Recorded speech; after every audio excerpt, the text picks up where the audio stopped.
1999 में परवेज मुशर्रफ के इक़्तिदार संभालने के बाद पाकिस्तान मईशत का सवाल शुरू हो गया कि अगर पूरी कौम को हमने साथ नहीं मिलाया तो पाकिस्तान को बचाना बड़ा मुश्किल हो जाएगा। जिसके बाद जून 2024 तक पाकिस्तान का कल कौमी कर्जा 70 खरब रुपए तक पहुंच चुका है, जिसमें 27 खरब रुपए मिल्की कर्जा जबकि 24 खरब रुपए बैरूनी कर्जा शामिल है। मुल्क को आइंदा माली साल में 30 अरब 33 करोड़ डॉलर के बैरूनी कर्जों की वापसी का सामना है, जो मईशत पर भारी दबाव डाल रहा है।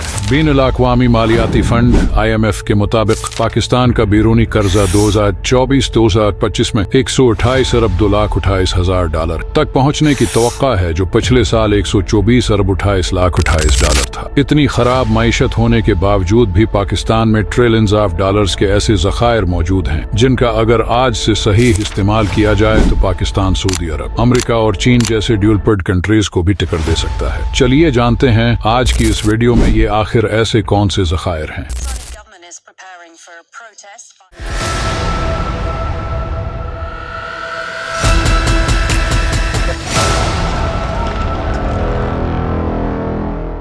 पाकिस्तान कुदरती वसाइल से मालामाल मुल्क है और अगर इन वसाइल को सही तरीके से इस्तेमाल किया जाए तो पाकिस्तान के लिए अरबों डॉलर की आमदनी का जरिया बन सकते हैं।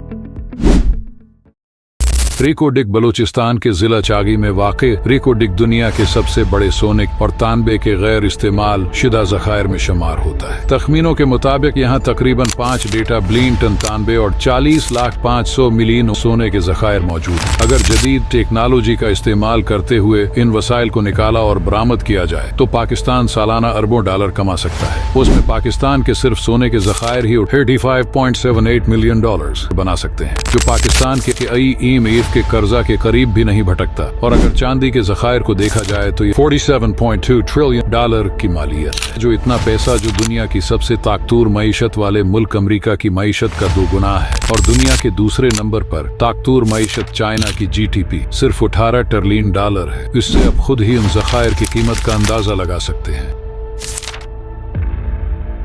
पाकिस्तान का थर रीजन दुनिया के 7वें बड़े कोयले के ज़खायर का हामिल है, जहां तकरीबन 175 बिलियन टन कोयला मौजूद है। ये ज़खायर इतने बड़े हैं कि अगर उनका सही इस्तेमाल किया जाए तो ये आइंदा 100 साल तक पाकिस्तान की तवानाई की जरूरियात पूरी कर सकते हैं। उसके अलावा पाकिस्तान अपनी इलेक्ट्रिसिटी प्रोड्यूस करके फरोख्त भी कर सकता है, जो हमारी मईशत को और ज्यादा मजबूत बना सकता है। लेकिन बदकिस्मती से टेक्नोलॉजी न होने की वजह से कोयले को कुछ इस तरह से लीबर सरंगों में जाकर जान को हथेली पर कर हाथों से खुदाई करते हैं।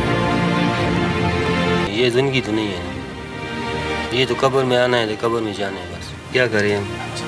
ये सख्त मजदूरी है, रो भी लेते हैं और हंस भी लेते हैं, लेकिन बाल बच्चा है पीछे, इसके लिए तो कुछ कमाना पड़ेगा और कोई हमारे पास रास्ता नहीं है। हम लोग जब काम पे आते हो ना तो हम लोगों को कोई पता नहीं है कि हम जिंदा निकलूंगा या नहीं निकलूंगा।